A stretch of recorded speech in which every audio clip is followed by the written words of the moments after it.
Bismillah Rahman Rahim. Assalamu alaikum. Good afternoon and welcome to Sports Extra. I'm your host Ahmed Nawaz with the latest roundup of sports today. Let's take a look at what we're discussing. First of all, Pakistan's tour to England for the 4-match T20 International Series. The first one was, of course, washed out, but in the second T20, England defeated Pakistan.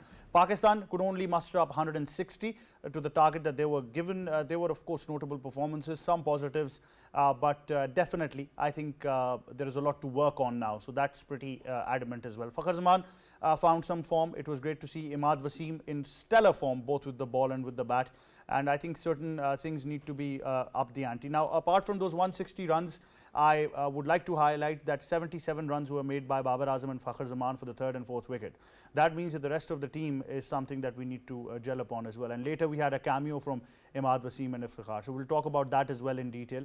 And then, of course, Pakistan's chances. Of course, now we've got 2 T20s that have been completed, 2 more remaining. So, like I said, we're not result oriented. But then again, if you want to do any experiments, now's the time. Saim Ayub is becoming a bit of a question now.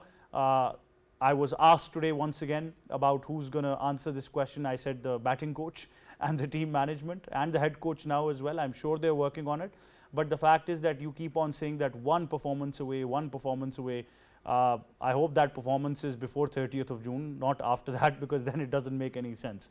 So really that question needs to be answered, because if you are going to open with Babar or Rizwan, and if you are going to make a change at number 3, then better do it now. Only 2 matches to go, not in the World Cup. So we'll talk about that. And then we move on to the T20 World Cup, where the fan fervor is certainly there. If you talk about the games in USA, West Indies, all will be talked about, including that fantastic trophy and the promos that we're getting, the ambassadors being announced. It's certainly days away now when we have it as well. And Pakistan squad is something that, like I said, it was a bit of a cliche to say this, but we knew what squad is going to be announced and we're not surprised. So we'll talk about that as well in detail. Time now to introduce the guests. First of all, in studios, we've been joined by cricket commentator. He's an international broadcaster, presenter, and he's our sports expert, Asif Ahmed. Assalamu alaikum. How are you, sir?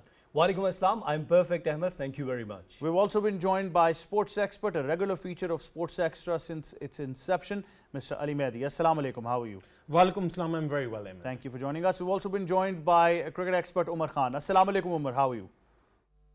Walaikum assalam, and thank you so much for having me. For joining us, Umar. All right, Asif, let's talk about this second T20 International, because obviously we were very, very eager to see what kind of playing 11, what kind of changes the captain would be making during the bowling, the batting, what's going to happen. Like I said, we can identify some of the positives that we saw, but overall, how would you like to highlight the game? Well, I think that I'm looking forward to get a couple of victories right before the World Cup to, enhance your energy and your confidence. But the issue is Pakistan is struggling in chasing, and that's the problem. Whenever Babar and Rizwan, they don't perform, Pakistan struggles. And this is what we have seen in the last T20 as well. You were talking about the partnership of Babar Azam and Fakhar Zaman. But what about the rest of the batters? See that now this is enough cricket being played by the Fakhar Zaman that and when you will become finisher, you started very well, 45 and 21. The innings was okay, and each and everything was going on perfectly. Then you should have finished the game. You should have taken the responsibility. It's not about that you have made your 40, 30, 40, and that's it.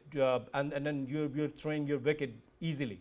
I think that's the problem. See the innings of Joss Butler, the way he was playing, leading from the front, skipper. And then their bowlers, their fielders, each and everything was pretty much maintained and very, very much smooth.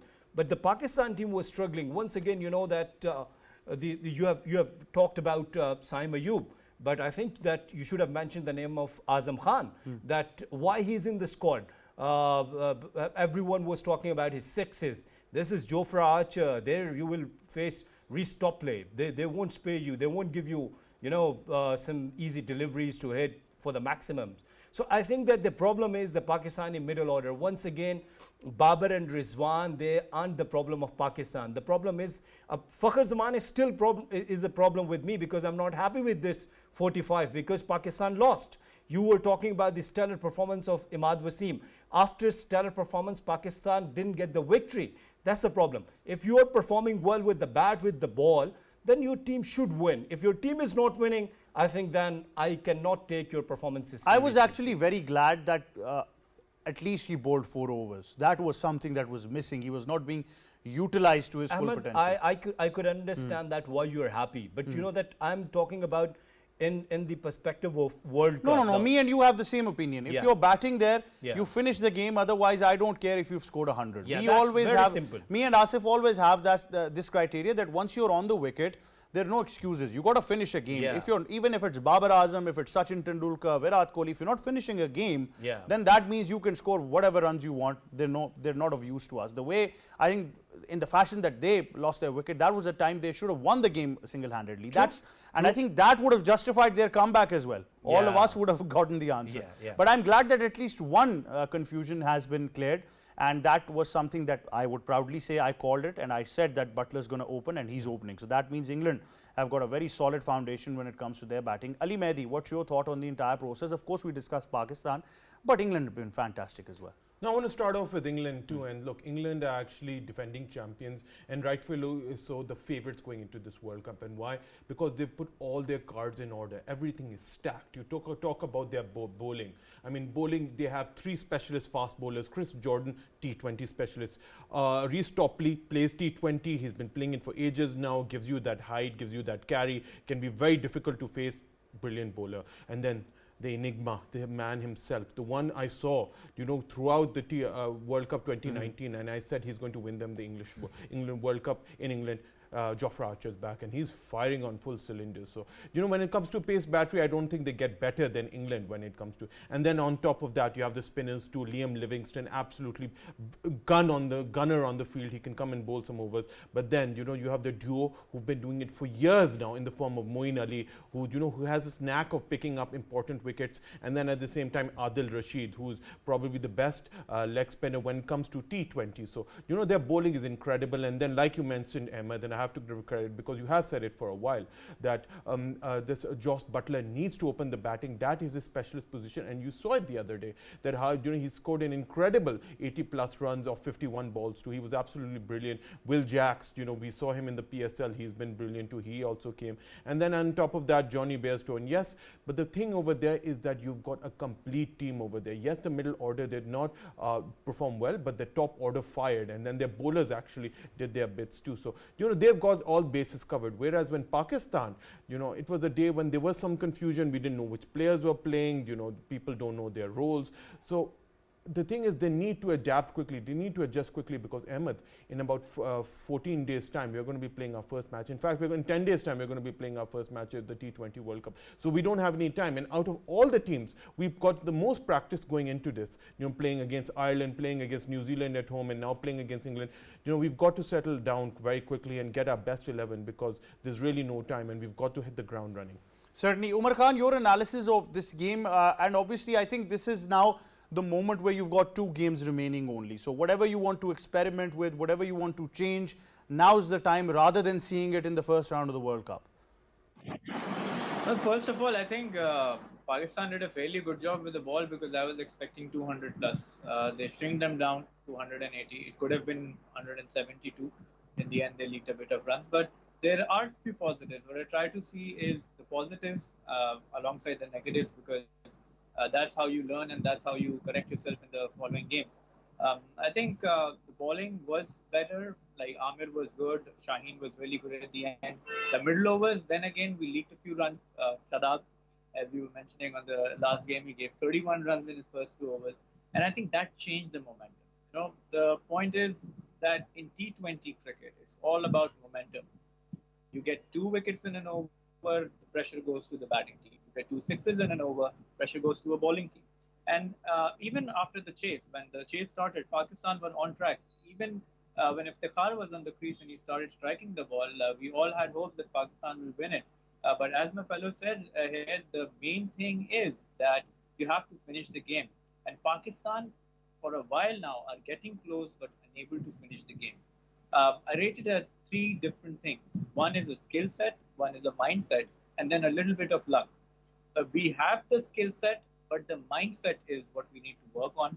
And I think this is just before the World Cup. Pakistan usually takes some time to adjust, but in the World Cup, you won't have time to adjust, especially what we're looking at how USA is beating Bangladesh, how South Africa whitewashed, how West Indies washed out South Africa. So in a T20 format, you won't have time. You have to be on your toes even in the minor games against Ireland and the other teams. So the final 11, that should be worked upon. A bowling attack is good. I think it's the middle overs that we need to take care of. And the batting right now, when it does not click, Pakistan looks like a very ugly team. But when these guys are clicking, any team against you doesn't stand a chance. So this is our squad. We can't change the squad. What we need to find is the right combination. Go on with it, back it up, and try and win games for some confidence. Dumar will get him back as well. And of course, I think what we need to particularly understand is that, like I keep on saying, that these two games are going to be very important, because once you move into the World Cup, once you step in, then I agree with Umar, the way things are going, and especially in T20 cricket, no matter how good of a side you are on paper, the game becomes very, very level. T20 cricket is not one-day cricket where the skill level outsmarts the other opposition. So I think every team's got a fair bit of chance of beating the other opposition. So Asif, like I said, it's a critical moment, because once the World Cup starts, then those ifs and buts, and he will find form and he won't find form, he's match winner or no match winner, it doesn't matter anymore. Well, I think now the people who always talk about the performances of franchise cricket, now they got the answer. Let me talk about three of the batters. First of all, Saim Ayub. See how they have set up the plan, and they have executed so well, bowled a short pitch delivery, understanding that he must go for the pull or hook. And there was a fielder. This is not 60 meters boundary there. You'd have to play with the proper skill. And as Umar was talking about the skill, I think that still there is a problem with the skills. Saim Ayub, if you're playing fearless cricket, I appreciate, but it does not mean that playing fearless cricket does not mean that you're playing cross the line all the way. And you should understand your role. You should understand that what your team is demanding you. And if you're chasing 190 and if you're throwing your wicket early on in first 2-3 overs, then rest of the pressure should be on the middle order batter. And Pakistan is always struggling in middle order batting. Second thing, talk about the Shadab Khan. As per your instructions and direction, they have promoted him on the number 4. And what he had done, just went for a slog shot. Once again, give him some time, please. Don't nag about Shadab. See, I'm not saying that again push him down. What I'm saying is that he got an opportunity, at least make 20-30 runs. What kind of shot you're playing? This is the important question. It's not that you didn't make runs.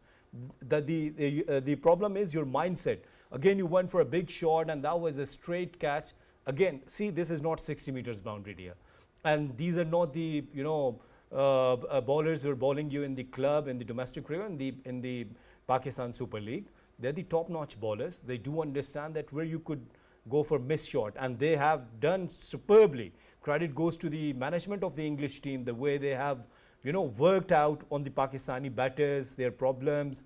And do remember, just before playing a 45 or 42 runs innings of Fakhar Zaman, there was a chance in the slip where Moin Ali actually didn't pick up his catch, and that was a superb delivery. And once again, he went towards the mid-wicket. And but I think overall, I'm not happy with the performances of Pakistan. If you're saying that they're the positives and these are the positives, these positives we guys were talking about from so many years. Now we want results. We want some victories. Enough is enough, dear. And when we talk about the 2 overs of Shadab Khan, if still he's in the playing 11, and if still your management is thinking that he is best and he's not performing well, then why Abrar is with you? That is a very important question. But to his credit, I think the conditions over here and in West Indies are going to be a bit different. But the problem I have is that you cannot immediately put Abrar into the World Cup. That would really be, I think, tremendous. You got a couple of matches there. Well, like I said, that you should at least play him for these 2 remainder of games, because it's going to be, I think it's injustice with the player. That you remember Ruman Reis' case, but I think that was an exceptional skill level that he displayed. Everybody might not be able to handle the World Cup, the way Ruman did in that Champions Trophy. So at least Abrar needs a couple of games, and even the skipper or the management needs to see how he performs. Can he be the so-called mystery bowler that, we're expecting him to be? And that's why I used to call that Babar Azam is not a brave captain. He's not taking decisions. He's not taking, brave. I can say cheeky kind of Calls, yes. What Sarfaraz used to do, yes. Or maybe Sarfaraz, but why I'm saying that Kane Williamson is so calm, but always when we talk about his decisions, he came up with, he think out of the box. Babar Azam coming up with the same approach, with the same thinking, and that's why Shadab is also struggling. Shadab is thinking about himself that his bowling is not up to the mark. And that's why Pakistan is struggling. Pakistan is leaking runs in the middle over. And then in the end, if it's 180, 90, won't be easy for the Pakistani batters. I mean, we can talk about skippers all day, but even in the modern time, if you look at the past 2 years, even Temba Bavuma has surprised me with his exceptional skills. Yeah. So I think as a captain, you really need to be very, very shrewd now. It's not just about the performance anymore. People, of course, are going to rate you on your performance based on a captain, especially in Pakistan. But I think our generation now is even more well-informed. So they are going to test your captaincy skills. Ali Mehdi, your thoughts on whatever the discussion you've been hearing, and especially I think when it comes to calling some brave shots, that is something very important. Look, one thing I really wanted to point out, and I think this is very important.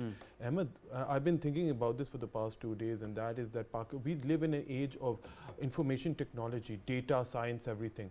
Look, all the decisions, when we talk about the batting of Pakistan, all the wickets which were given away were basically setups. They were actually traps set up by the English. You talk about Mohammad Rizwan. He got out, right. Right. We're just going to go to a short break. Stay tuned. We'll be right back.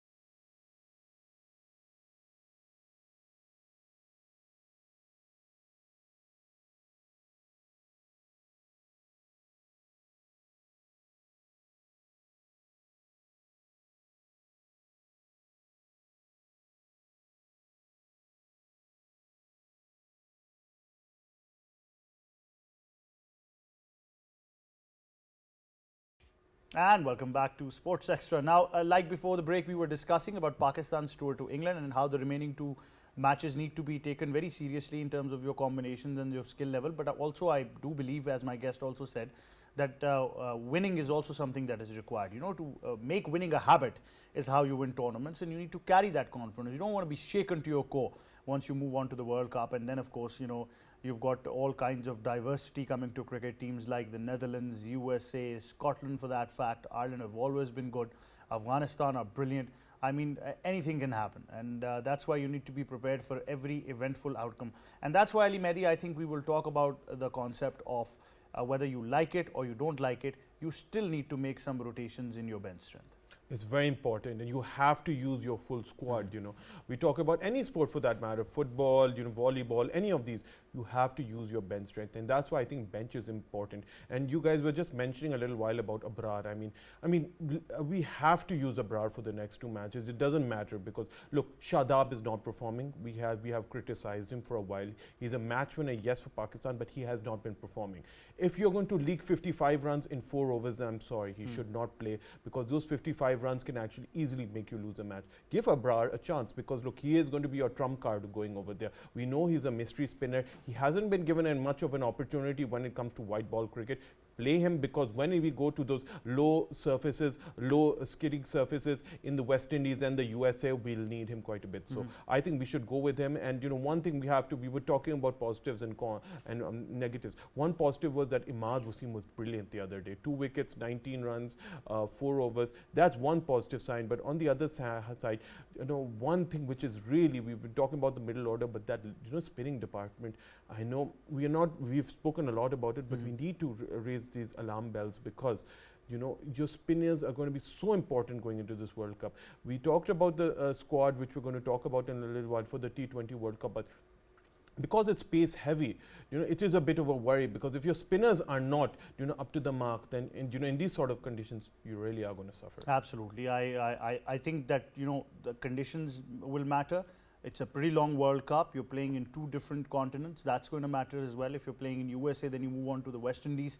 Change of pitches are going to matter as well. So all of these things need to be put into perspective. But then again, Umar, like we said, that the importance of bench strength, because like I said, that, you're playing in two different conditions, and for each condition you need to be brave enough. The skipper needs to be brave enough to call the shots. Absolutely. The thing is, the matches in West Indies, people can still prepare because they've seen the wickets, they've seen the grounds, they're there for years. But the USA games would be different. Although USA had two T20 leagues and some Pakistani players participated in that too.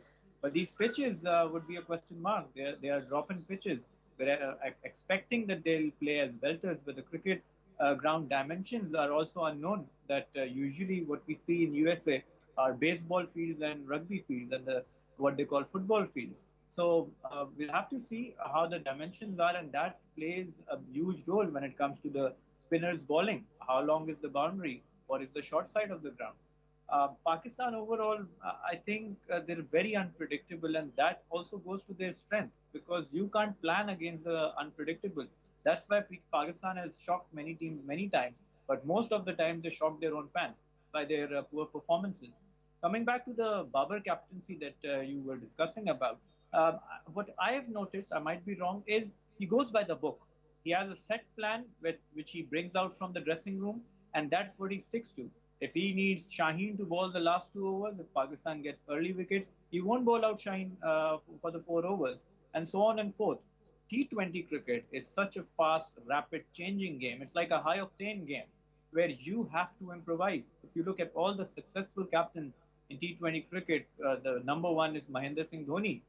You'll see that the wickets are falling. He'll bring in a part-time bowler and take out his 4 overs for like 15 runs in a T20 game.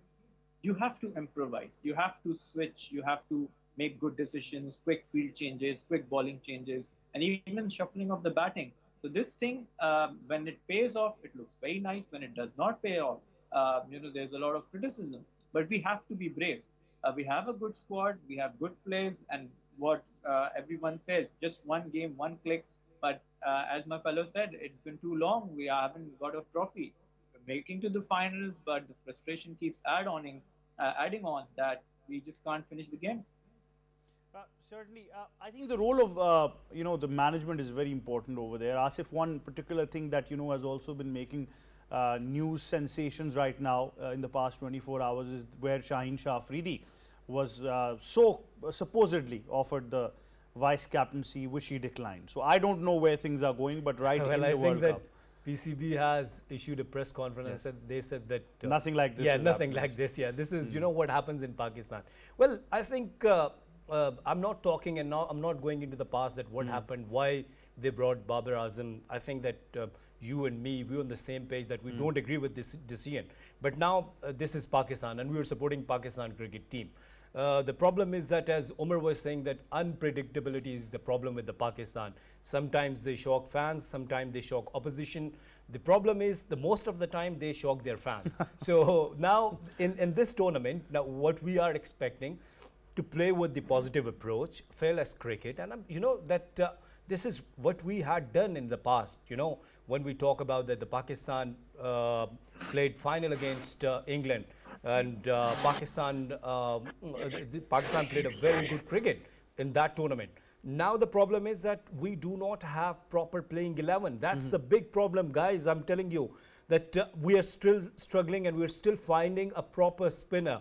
Either it's Shadab, either it's Abrar. We'll go with Imad. Yes, Imad is bowling well. It's a very good sign. But the squad, Asif, if you can merge it also with the squad that was announced for Pakistan in the World Cup, you clearly, like I said, we knew what the 15 names are going to be. But that squad still had that leverage of maybe putting in Osama Mir, maybe, trying something, for me, different. I don't see it any different. I don't see any proactive move that was made. Oh, that's why I said that I'm not going into the past now. Because, time gone. We have but the squad players you have in front of you. Yeah, see, I'm not happy with this squad. I don't want to see Azam Khan in this squad, Usman Khan in this squad. Seriously, Ali, this is the problem of Pakistan. Hasibullah travelling reserve. Hasibullah travelling as reserve. Once again, I'm saying, as Umar was talking about the skill, let's do a comparison of the skill of Azam Khan and Hasibullah. Both in the batting and behind the stumps, you will see a huge difference. Hasib is a proper batter of any sort of cricket, and Azam Khan is one dimension. If he's getting good ball, over pitch delivery, you could play over the boundary for the maximum, and that's it. He can't drive. He can't cut. I mean, he cannot play pull shot. I mean, rather than the batting, I'm a bit skeptical that keeping might become an issue for us. I'm a Very bit big skeptical. issue. Big issue. You know, standing behind the 720 overs, you should be very vigilant. And let's suppose if you're dropping a catch or a stump, I think your team might lose the game. That's the problem. Ali Mehdi, this entire process of the squad, and like Asif also mentioned, is something that, you know, it has become a bit of a dilemma now, where sometimes happy, we're not happy, that is another case. But the fact is that whatever squad you're taking, at least give them the surety as well, which most of the times we haven't seen in Pakistan cricket. But I agree with Asif that, you know, most of the times we are surprised as cricket fans. No, we really are. And look, Ahmed, we have to take one point into consideration. We were the last team to announce, you know, our squad for this T20 World Cup. So look, nobody's ever going to be happy, you know, about the squad. We saw it, you know, when we went for the 50-over World Cup in India. We weren't happy with that too, you know, obviously in previously too. But the fact of the matter, we have to back them. Look, you know, there are many issues within this squad. I'm not really happy about it. I'm not happy because it was announced so late too. Still, there's so much confusion. There's so much pandemonium. Who is going to play? Who's not going to play? It is very worrying, but, you know, we have to back them fully now.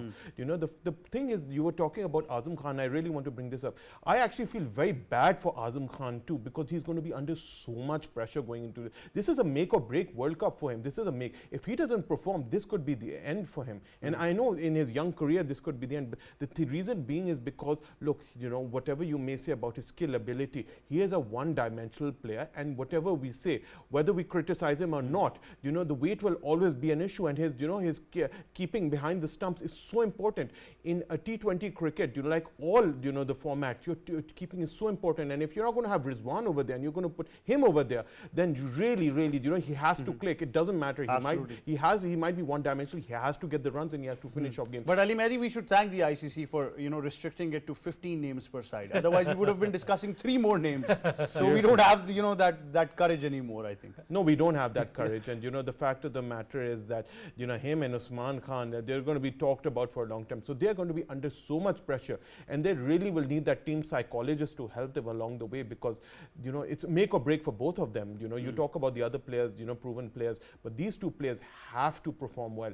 It doesn't matter how it happens. It's going to be a long World Cup. You know, we know that there's going to be 4 matches in the first stage, and then obviously, hopefully, we'll make it to the Super 8 too. So we've got to take it game by game, probably. Yeah. Take it game by game, but at the same time, I hope in the next 2 matches in the England series, both these players play, because they've got to get some form and they have to write off their critics. Right. Omar, your final analysis now. If you see the Pakistan squad, the 15, like I said, more or less we knew what the squad is going to be. Well, now we can't change the squad, and these are the 15 players we have a choice with. I would really like to see Babar use Saim Ayub and Iftikhar Ahmed more with the 4 overs and play an extra batter instead of go with 1 spinner. Either if you want to go with Shadab or Imad, whatever you're more comfortable with, go with 1 spinner. I personally, if you ask me, I would go for Abrar and play Imad Wasim as an all-rounder and use Iftikhar Ahmed and Saim Ayub in a much better way. Iftikhar is more than a useful bowler, and especially in West Indies, he's going to stay low. He bowls wicket to wicket, and that's what you need. You need accuracy, and Iftikhar is accurate. If he has a role defined, I think things can be better. And on Azam Khan, the thing is, his role is that in the last 4 overs, he gets that power boost, like 25 to 30 runs of 10 balls. That's his role. There's no argument that he is not a very agile keeper as compared to Rizwan, and even Hasibullah on the other hand. He's a proper batter. He's a 4-day player, 5-day player.